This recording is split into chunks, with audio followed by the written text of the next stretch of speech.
வெற்றி கழகம் வாழ்க, தளபதி விஜய் வாழ்க. Thank you பேசணும். Thank you so much.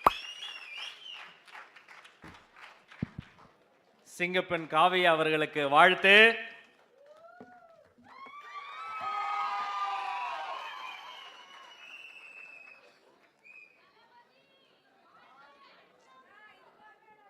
பேச்சுனா இப்படி நாகரிகமா இருக்கணும். இந்த சிங்கப்பெண் கிட்ட கத்துக்கங்க சிவாஜிகளே, கொஞ்சம் கத்துக்கங்க, தெரிஞ்சுக்கங்க. இதான் தமிழக வெற்றி கழகம். கொஞ்ச நாள் முன்னாடி ஜல்லிக்கட்டு போராட்டம் மெரினா பீச்சில் நடந்ததுல 10 லட்சம் பேர் இருந்தோம். நடுராத்திரி 2 மணி அங்க இருந்தேன். வடநாட்டு ஊடகம் மைக் எடுத்துட்டு அங்க இருந்து ஒரு சிஸ்டர்கிட்ட போனாங்க. சுத்தி இத்தனை ஆண்கள், நடுவில் ஒரு பொண்ணா இருக்கேம்மா, உனக்கு பயமா இல்லையா? அந்த பொண்ணு சொல்லுச்சு, எனக்கு என்ன பயம், எங்க அண்ணன்க மத்தியில தாயின் கருவறையில் இருப்பதை போல பாதுகாப்பா இருப்பேன்.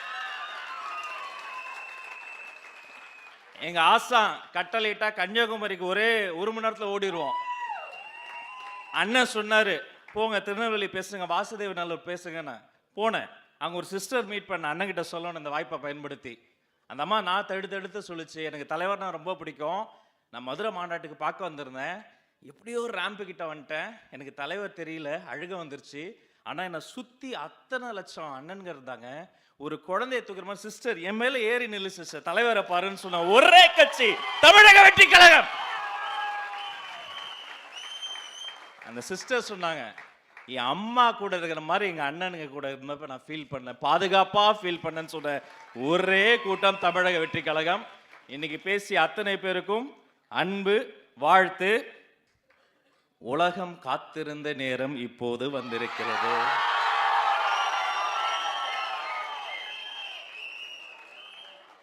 அதுக்கு முன்னாடி ஒரு சிறப்பு காணொளி, வீட்டுக்கு வீடு தமிழ்நாட்டுக்காக, இதோ எல்இடி திரையில் பார்ப்போம் வாருங்கள். தமிழ்நாட்டின் தனித்துவமும் தலை நிமிரும் பொற்காலமும் வாகை சூடும் வரலாறாக மீண்டெழும் தருணத்தை மக்களோடு இணைந்து மக்களில் ஒருவராக மீட்டெடுக்க போகிறார் மக்கள் தலைவர் விஜய். இந்த மகத்தான பயணத்தின் மாபெரும் வரலாற்று கடமையை ஏற்றிருக்கிறது தமிழ்நாட்டின் வெகுஜன மக்கள் இயக்கமான தமிழக வெற்றி கழகம். நம் கழகம் தோன்றிய ஓராண்டில் அனைத்து மக்களின் மனங்களிலும் பேராதரவை நிலைநிறுத்த 2ஆம் ஆண்டை பேராளுமையை பறைசாற்றும் மக்கள் களங்களில் நிலைநாட்டினோம். கழகத்தின் கட்டமைப்பு பாதை 2ஆம் ஆண்டு தொடக்க விழாவில் முழங்க கொள்கை பயணத்திற்கு மீண்டும் ஒரு அச்சாரமிட்டது முதல் பொதுக்குழு கூட்டம். மக்கள் போராட்டங்களுக்கு துணை நின்று செயற்குழுவில் நம் குரல் ஒலிக்க, அதுவே நடைமுறையில் நம் கட்சியின் அடையாளமாக மாறியது. காவல் மரணங்களுக்கு நியாயம் கேட்டது முதல் அரசு ஊழியர்கள், தூய்மை பணியாளர்கள் உரிமைக்கு துணை நின்றது என மக்களின் வாக்குரிமைக்கு நீதி கேட்டது வரை உரிமைக்கான களத்தில் எப்போதும் நம் கழகம் நிற்கிறது. இது ரசிகர் கூட்டம் அல்ல, மக்களாட்சி மாற்றத்திற்கான மக்கள் சக்தியாக முன்னிற்கும் ஜனநாயக வீரர்கள் கூட்டம் என்பதை காட்டியது நமது பூத் முகவர்கள் பொதுக்கூட்டம்.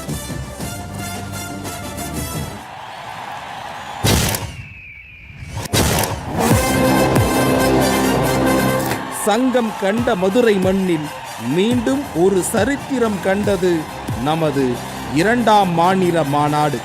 அன்று தமிழ் மகனாக ஒலித்த தலைவர் அடுத்தடுத்த மாவட்ட மக்கள் சந்திப்புகள் மூலம் தமிழ் மக்களின் வீட்டு புதல்வனாக போற்றப்பட்டார். பூத் செயலாளர்கள் முதல் மாநில நிர்வாகிகள் வரை தேர்ந்த கட்டமைப்பாலும் ஜனநாயக முறையினாலும் 3 லட்சம் நிர்வாகிகள் கொண்ட மக்கள் இயக்கம் தமிழக வெற்றி கழகம். தலைமைக்கு நாங்கள் தொண்டர்கள் அல்ல, எம் தலைவருக்கு நாங்கள் தோழர்கள் என்ற சமத்துவ மிளிரும் நம் கழகம் மலரவிருக்கும் மக்களாட்சியின் மூலம் ஆதிக்க நிலையினை மாற்றி அமைக்கும். இன்று பறக்கும் நமது விசில் சத்தம் நாளை ஒலிக்கும் நல்லாட்சிக்கான கொண்டாட்டமாக மாறும். மக்கள் விரும்பும் முதல்வரான நம் தலைவர் மக்களாட்சி நாயகராக நம் உரிமை வெல்வார். உங்களோட நான் இருக்கேன், நம்மளோட நம்ம மக்கள் இருக்கிறாங்க. இதுக்கு மேல என்ன வேணும்? கான்பிடண்டா இருங்க, நல்லதே நடக்கும், வெற்றி நிச்சயம்.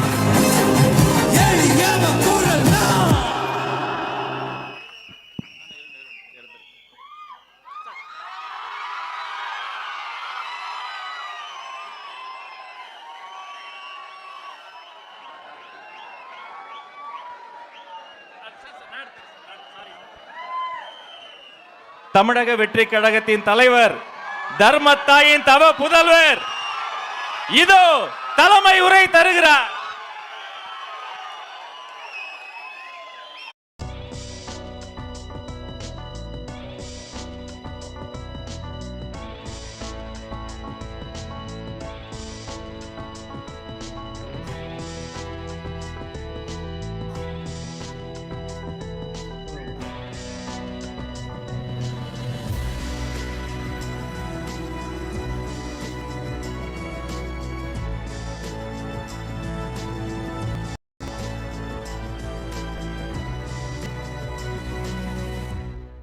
ஒரு மிகப்பெரிய ஒரு கட்சியாக நம்ம வளர்ந்து இருக்கிறோம் அப்படின்னா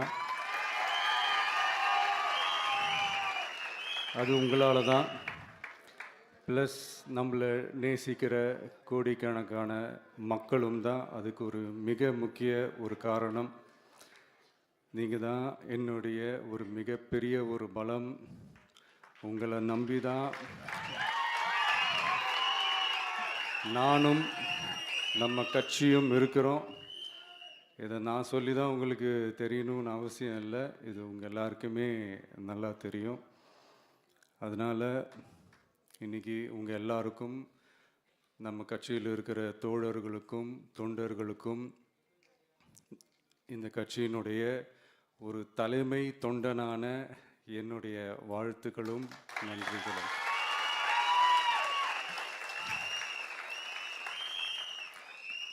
அப்புறம் என்ன, மைக்கை பிடிச்சாச்சு, வெடியை கொளுத்தி போட்டுருவோமா?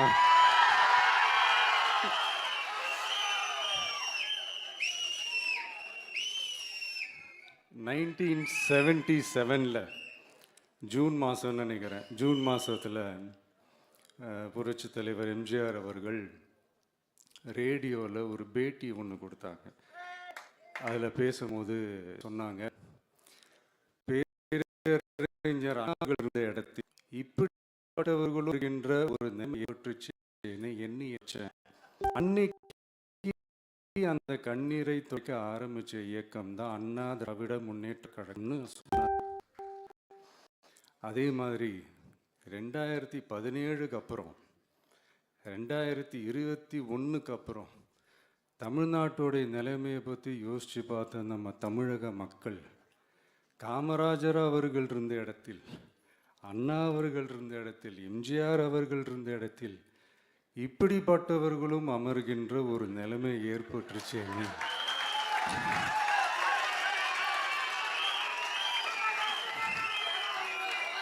தமிழக மக்கள் கண்ணீர் வடிச்சாங்க.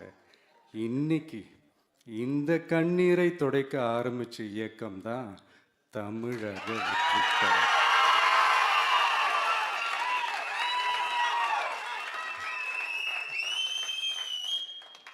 இப்படியெல்லாம் நம்ம பேசுறதுனால கண்டிப்பாக சில பேர் கொந்தளிப்பாங்க. அது பற்றில நம்ம கவலைப்படக்கூடாது. ஏன்னா கொந்தளிக்கிறது தான் அவங்களுக்கு வேலையே. புரிதுங்களா அவங்களுக்கு? ஏன்னா எம்ஜிஆர் அவர்கள் கட்சி ஆரம்பித்தப்போ, ஏன் அவர் ஜெயிச்சதுக்கப்புறம் கூட சட்டசபையில் கூட ஏதோ ஒரு நடிகர் கட்சி வந்திருக்குதான், ஏதோ ஒரு புதிய கட்சி வந்திருக்குது, புரட்சி தலைவர், இப்படியெல்லாம் கிளியும் கிண்டலுமா. அதனால் யார் அரசியலுக்கு வந்தாலும் இப்படி கொலிக்கிறது தான் அவங்களுடைய வேலையை. அப்படி நாம் அரசியலுக்கு வந்ததுக்கப்புறம் கூட இந்த விஜய்க்கு என்ன அனுபவம் இருக்குது, எம்ஜிஆர் அவர்களுக்கு எவ்வளோ அனுபவம் இருக்குது தெரியுமா? 52லேருந்து 72 வரைக்கும் அந்த 20 இயர்ஸ் திமுகவில் இருந்த ஒரு அரசியல் அனுபவம் எவ்வளவு இருக்குது தெரியுமா? விஜய்க்கு என்ன பெரிய அனுபவம் இருக்குதுன்னு கேட்டால் அதே வாய் தான் அன்னைக்கு எம்ஜிஆர்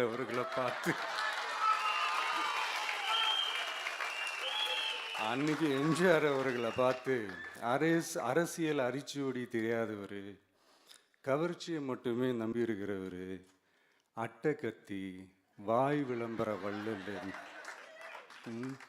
இவருக்கு கேள்வி மட்டும்தான் கேட்க தெரியும், பதில் சொல்ல தெரியாது, நிருபர்களை சந்திக்க மாட்டார், டெல்லியை பகச்சிக்க மாட்டார், மேலே இருந்து அவருக்கு அவ்வளோ ப்ரெஷர் இருக்குது, அப்படி இப்படின்னு சொன்னதும் அதே வாய் தான். அதனால் எம்ஜிஆர் அவர்களை மட்டும் இல்லை, அவருடைய தொண்டர்களை கூட விட்டு வைக்கலை. அது என்னது, இந்த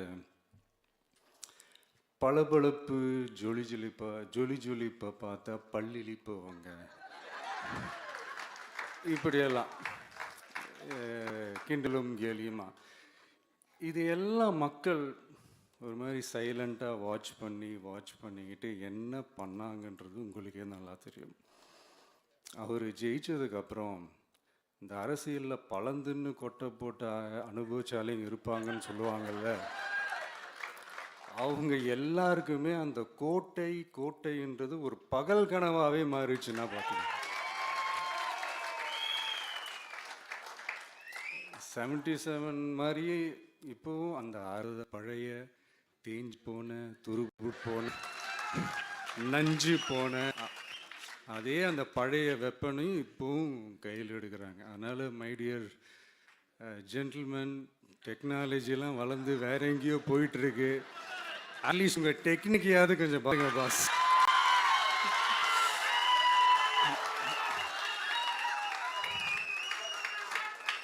காமராஜர் அவர்களையும் விட்டு வைக்கல. அவருக்கு இலக்கியம்னா என்ன தெரியும், அவர் மாபெரும் புலவர், அந்த புலவர் இந்த புலவர்னு அவரை பற்றியும் கிண்டலும் கேலியுமா. அதான் முன்னாடியே சொன்ன மாதிரி யார் எதிர்த்து நின்னாலும் அவங்கள கொந்தளிக்கிறது தான் அவங்களுடைய வேலையே. ஸோ இப்படி அவங்க பண்ணுற தப்பெல்லாம் நம்ம எடுத்து சொன்னால், அவங்க பண்ணுற அட்ராசிட்டியை பற்றி நம்ம எடுத்து சொன்னால், அவங்க பண்ணுற அந்த ஊழலை பற்றி தான் நம்ம எடுத்து சொன்னோம். முக்கியமாக நாம் அதை எடுத்து சொன்னால் 50 வருஷத்துக்கு முன்னாடி இருக்கிற அதே தகர டப்பாவை எடுத்து உருட்ட ஆரம்பிச்சிருவாங்க.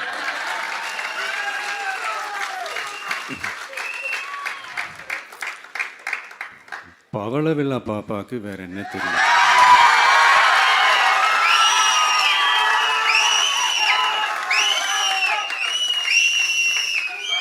பழைய டப்பாவை உருட்டதானே தெரியும்.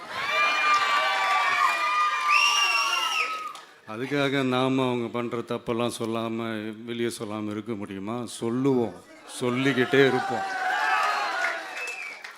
நம்மளை தவிர யார் அவங்கள ஏற்று நின்று கேள்வி கேட்கறது? யாருக்கு அந்த தில் இருக்குது?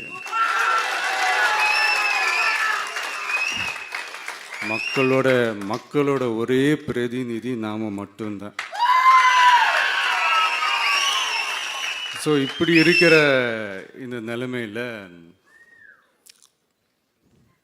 இன்னைக்கு இந்த டிஜிட்டல் உலகத்தில் திருவள்ளுவர் இருந்திருந்தாருன்னா இந்த தீய சக்தியை பற்றி என்ன திருக்குறள் எழுதியிருப்பாரு? ஒரு கற்பனையா, அநீதி, அராஜகம், தில்லுமுள்ளு இவையெல்லாம் திமுக முதற்றே உழைக்கும்.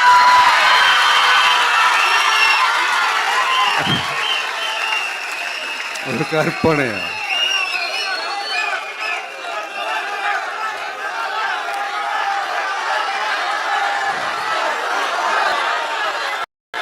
நீதி, அராஜகம், தில்லுமுள்ளு இவையெல்லாம் திமுக முதற்றே உலகு.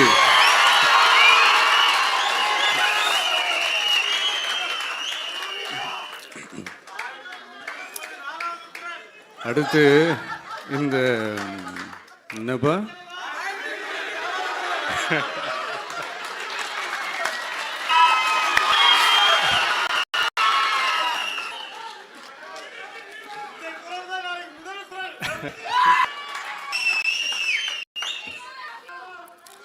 அடுத்து இந்த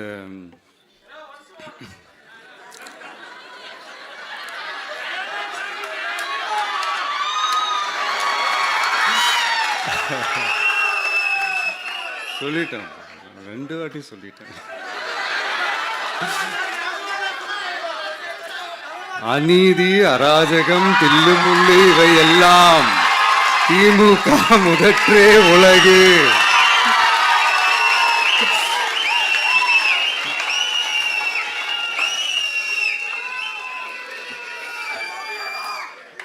அது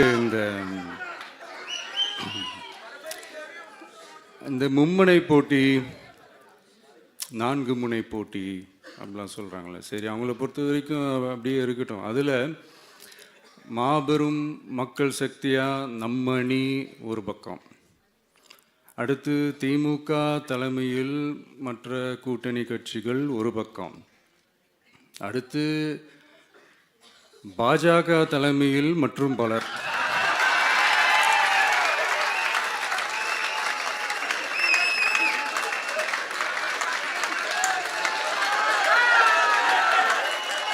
என்னப்பா சிரிக்கிறீங்க? உண்மைதானேப்பா சொன்னேன்.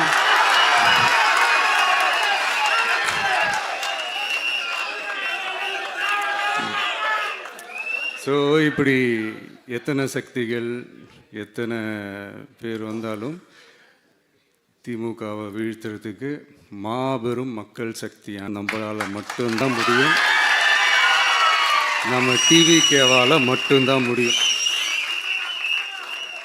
ஸோ இப்படி இருக்கிற இந்த நிலைமையில் ஏய் விஜய் வீட்டு விட்டு வெளியே வா, ஏய் விஜய் வீட்டு விட்டு வெளியே வா,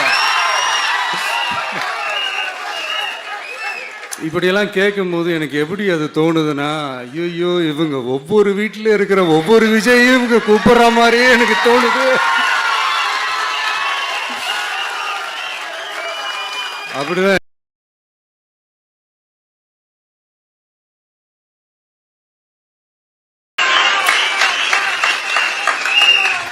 அப்படி சப்போஸ் உங்களுக்கு அது ஷாக்கிங்கா இருந்துச்சுன்னா ரப்பர் வச்சு எல்லாத்தையும் அழிச்சிட்டு மறுபடியும் முதல்ல இருந்து எடுத்து பாருங்க, அதே ரிசல்ட் தான் வரும்.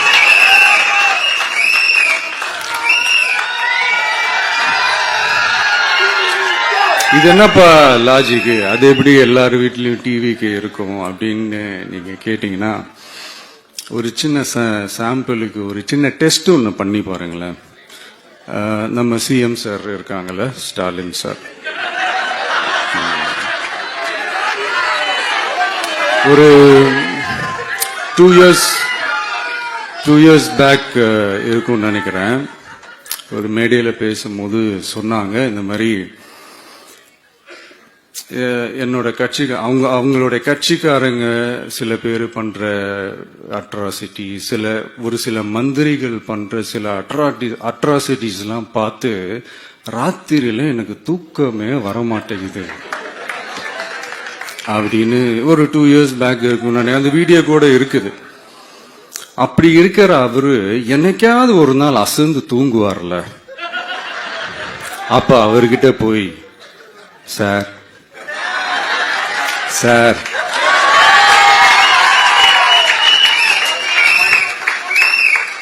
எந்த சின்னத்துக்கு சார் ஓட்டு போடுவீங்க அப்படின்னு கேட்டு பாருங்க. விசில் சின்னத்துக்குதா?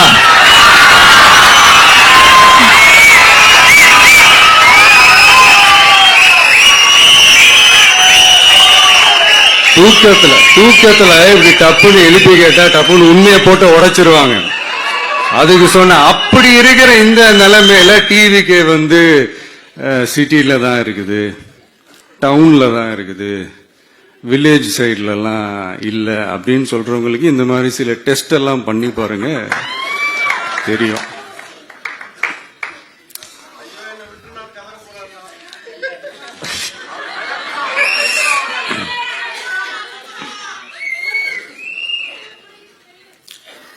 விசில் சின்னம் போகாத ஊரே இல்லை. விசில் சின்னம் எங்கெல்லாம் இருக்குதோ அங்கெல்லாம் டிவிக்கே இருக்குதுன்னு அர்த்தம். என்னுடைய அம்மா, அக்கா, தங்கைகள், அண்ணன், தம்பிகள் டிவிகேக்கு ஓட்டு போடுறத யாராலையும் தடுக்க முடியும்.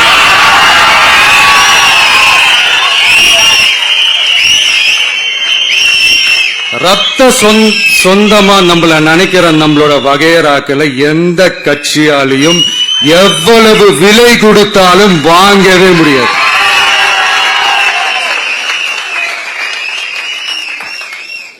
நான் ஓவர் கான்பிடன்ஸ்ல பேசுறேன் அப்படின்லாம் நினைக்காதீங்க. இதுதான் கள நிலவரம், கள யதார்த்தமும் இதுதான். தீய சக்திய வீழ்த்துறதுக்கு தூய சக்தியான நம்மளால மட்டும்தான் முடியும்.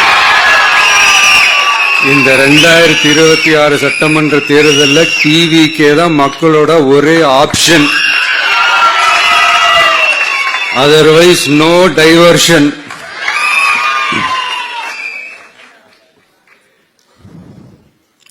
இந்த டப்பா இன்ஜின்,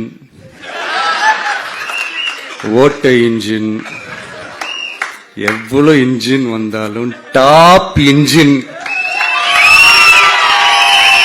நம்ம டிவிக்கு தான்ன்றது மக்கள் ஆல்ரெடி முடிவு பண்ணிட்டாங்க. அதனால நம்மளுடைய தோழர்கள் அதை மனசுல நல்லா ஏத்திக்கிட்டு இன்னும் ஷார்ப்பா ஒர்க் பண்ணுங்க. நான் ஏற்கனவே சொன்ன மாதிரி ஒன்றியம், நகரம், பேரூர், பகுதி, கிளை எல்லா இடத்துலயும் அந்த பூத்தா அந்த நம்மளுடைய வேட்பாளர்களுக்கு ஒற்றுமையா இருந்து வேலை செய்யுங்க. நமக்கு மாபெரும் கூட்டணியான மாபெரும் மக்கள் சக்தியான குடும்பமா நம்மளோட இருக்கிறாங்க. இன்னொன்னு அன்னைக்கு நான் சொன்ன மாதிரி நம்மளுடைய விசில் சின்னத்துக்கு ஓட்டு போட வைக்கிறது மட்டும்தான் உங்களுடைய வேலை.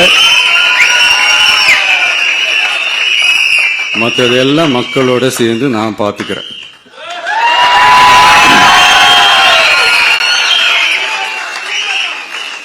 தமிழ்நாட்டோட அரசியல்ல தி விசில் ப்ளோயர் இஸ் டிவிகே.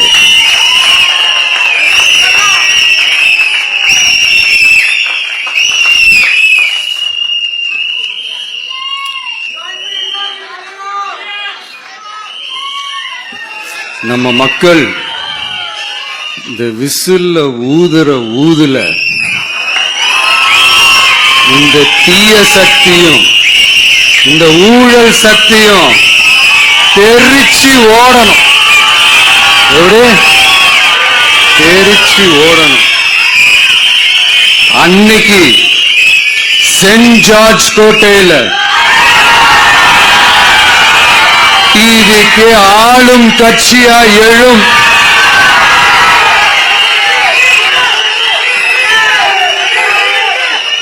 உங்களோட நான் இருக்கேன், நம்மளோட நம்ம மக்கள் இருக்கிறாங்க.